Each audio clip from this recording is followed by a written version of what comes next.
Welcome back, boxing fans, to another afternoon lunchtime boxing conversation. So we're on the eve of Devin Haney versus Ryan Garcia. Obviously a big pay-per-view, and everyone is getting very hyped now that we're here. After weeks of insecurity from boxing fans, and I think from people involved in the event, wondering if the fight was actually going to happen. A lot of the narratives that we heard throughout this period of time, throughout this whole build-up, number one, there was criticism towards Devin Haney after the initial face-off when he struck Ryan Garcia. And then narrative number two, we saw obviously the melting of Ryan Garcia mentally, a guy who historically had complained about having mental health issues, really went into what we saw as a downward spiral.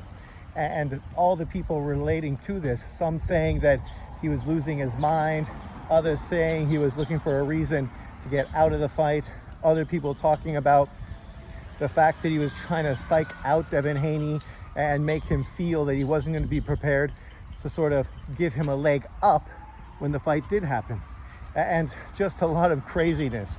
A lot of people, like myself included, made videos just telling Ryan Garcia to please just shut up and get into training and stop all the yammer, because it was just becoming ridiculous, nauseating, and difficult to listen to. During that whole point of time, not much was going on with Devin Haney.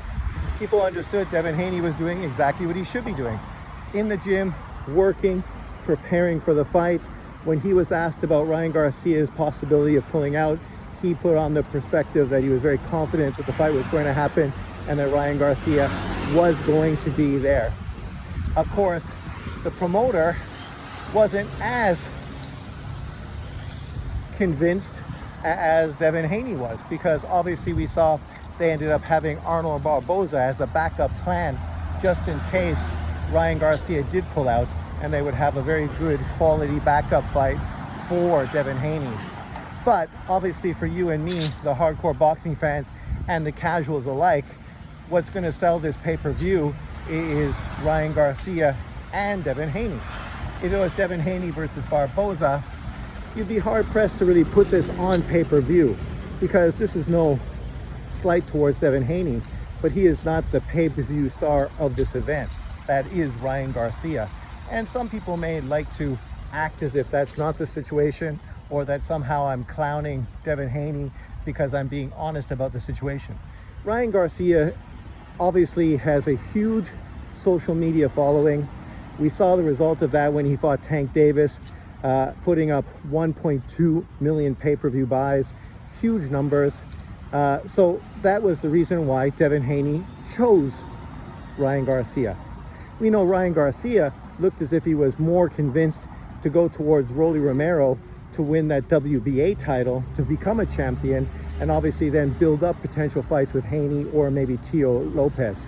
But when Rolly Romero and his team chose to be on the undercard fighting Cruz in a fight that cost him his title for low money,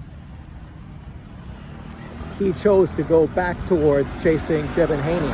And you know, for Devin Haney, we understand exactly why he wanted that fight, because he's looking to get a big pay-per-view fight that will sell and help elevate his status in boxing, to put him at a level similar or close to Tank Davis, so that when he goes into negotiation and tries to get Tank Davis in the ring, he's got some sort of leverage where they can talk about not really being a specific A side, not a lot of that A side, B side stuff getting in the way of potentially making that fight, even though they're on separate sides of the street. We saw this consistently in boxing. We saw it with Deontay Wilder and Anthony Joshua when AJ was convincingly the A side, and then Wilder signed to fight Tyson Fury, hoping to do a successful pay-per-view to elevate him, so that now the fight was a little more competitive when they went into negotiation. And well, it did work in a sense, because Wilder did become more of a household name thanks to those fights. He also got knocked out in 2 of those fights. So, you know, it was some positive, but also some negative. With Devin Haney, him stepping in to face Ryan Garcia, I don't think hardcore fans are as convinced now that this is that competitive a fight. Obviously, people before, when this fight was initially signed, felt that, maybe Ryan Garcia had more of a chance to be successful, had more tools to potentially do something in the fight. But as we saw his mental breakdown, whether it's real or whether it's not real, I think a lot of boxing fans really sort of now feel that there's not really any hope of Ryan Garcia winning this fight. And obviously they feel Devin Haney is going to easily win this fight. Now the question more comes into effect, is Devin Haney going to be able to stop Ryan Garcia the way Tank Davis did, which obviously would be a huge statement, kind of like Jaime Munguia stopping John Ryder when Canelo Alvarez couldn't. That would be the statement that Devin Haney is really looking for. Do I think this can happen? The more and more I saw of Ryan Garcia over the last few months, the more and more I feel that this is a real possibility. And I think when I make my prediction, I'm definitely going to pick Devin Haney by a late round stoppage.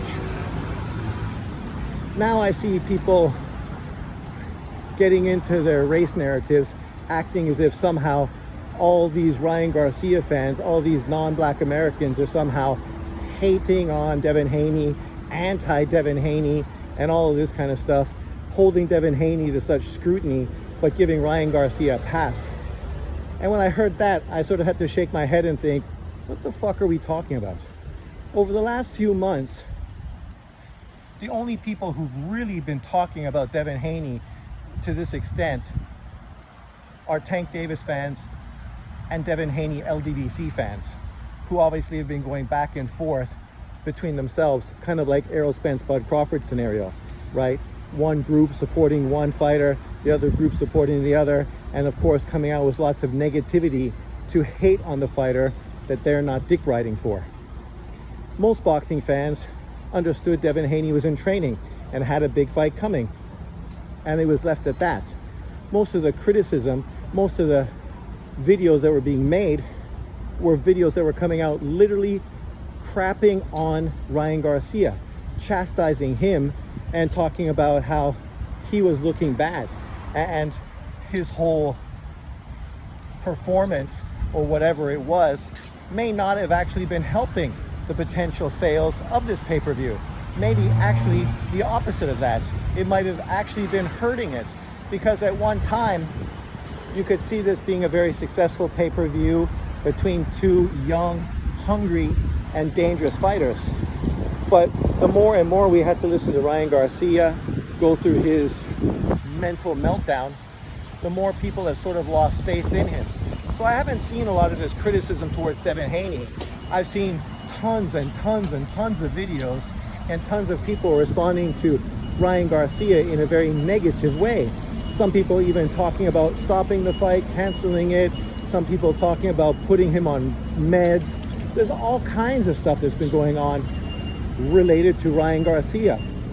Obviously they had their way in the other day, and once again Devin Haney hit Ryan Garcia, once again showing his emotional insecurity, because boxers always want to punch each other in the face, and often there's real animosity between fighters. But so far, in both occasions when these guys faced off with each other, Devin Haney resorted to actually getting physically violent towards Ryan Garcia on both occasions. This isn't really a good look for him, because it doesn't show him as very professional or very confident. If you're confident, why would you need to react this way, right? Especially when the person in front of you isn't physically a threat to you. Verbally, they might be going at you, talking a load of shit. But what you've seen from this person over the last few months, really you'd have to sit there and think, this guy's mental. Like, what would you actually listen to anything of what he said and actually take it to heart at all, right? That's my way of thinking about it. In truth, I don't care. Devin Haney can do it, but it makes me question his confidence going into this fight, because there's no need to get physical. And some people have been criticizing him because that. And then, of course, we've had the knights on white horses ride in to now try to save it because people have been critical of Devin Haney physically assaulting Ryan Garcia during the weigh-in. I mean, it is what it is. Whether he's doing it because he feels insecure, whether he's doing it because he hopes that the tension between the two of them will help sell the pay-per-view, you know, it's marketing and it is what it is. I don't think anyone's thinking too much about it or worrying about it. Actually, I haven't seen one video, literally on YouTube, I haven't seen anybody actually criticize and go in on Devin Haney doing that. Mind you, I haven't been looking for videos either. I've just been watching the same channels I always watch, and I haven't seen anybody actually even bring it up in conversation. I didn't talk about it because in truth, this kind of thing in boxing happens all the time. I don't overthink it. It ain't that big of a deal. We also saw Devin Haney also do the same thing with Vasily Lomachenko. So you're starting to see a trend from Devin Haney becoming aggressive and assaultive during press conferences and face-offs. You know, read into that as you may. I just think either he's trying to be a tough guy, he's trying to intimidate people early through that physicality, or there's a sense of insecurity from him where he just has to overreact to a situation that really isn't that intense. But, you know, I'm sure you have your own feelings about it. You can leave them in the comment section below. All I know is I'm excited that this fight card is happening this weekend. It gives me something to watch, and it's a good matchup. Obviously, Ryan Garcia is dangerous in that he has speed and power. I know there's a lot of people questioning if he's going to actually be able to make weight during the weigh-in because he looked really big physically, and they question if he's going to be able to scale down his weight to make the 140-pound limit. And I think in his last fight, he actually was above 140 as well. So just another potential concern. As far as Devin Haney, he's always professional in that aspect. So I think there's no issue with him as far as making weight. I think he's going to be able to do it easily and be prepared for fight night. And it'll be interesting to see what style Devin Haney uses against Ryan Garcia. We knew that Tank Davis, you know, boxed a little more and wasn't aggressive early on against Ryan Garcia because he was dangerous, fast, hard puncher. For Devin Haney, obviously we know he's got the skill set to use his jab, his movement to control the distance, to get Ryan Garcia to move more than he'd like to, which obviously is going to inhibit him. Ryan Garcia tends not to use a jab, which against Devin Haney could be a real negative because you're not going to be able to time him. You're not going to be able to just get into range if you're not using your jab to sort of, you know, get in there, to find the range, find the timing, to set up your big left hand. We know in his last fight, he relied a lot on his straight right hand. So we'll see if he relies on that as opposed to using a jab in this fight. But it'll be interesting to see how it breaks down.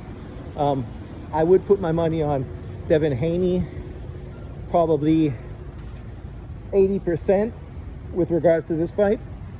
Ryan Garcia, I'll give him an odd chance of 20% potentially winning because anything can happen when we step in the ring. We know Ryan does have speed and quickness, and any of those shots that he throws potentially could do serious harm to Devin Haney if he can get fortunate enough to land them. But that's really the question. Can he land them? If he can, then it'll be an interesting fight. If he can't and Devin Haney just controls the pace and the distance, then it's going to be a long night for Ryan Garcia. But leave your comments below. Let me know what you think about this matchup. Who are you putting your money on? And do you think Ryan Garcia has any chance of actually pulling it out? Thanks for watching. See you next time. Enjoy.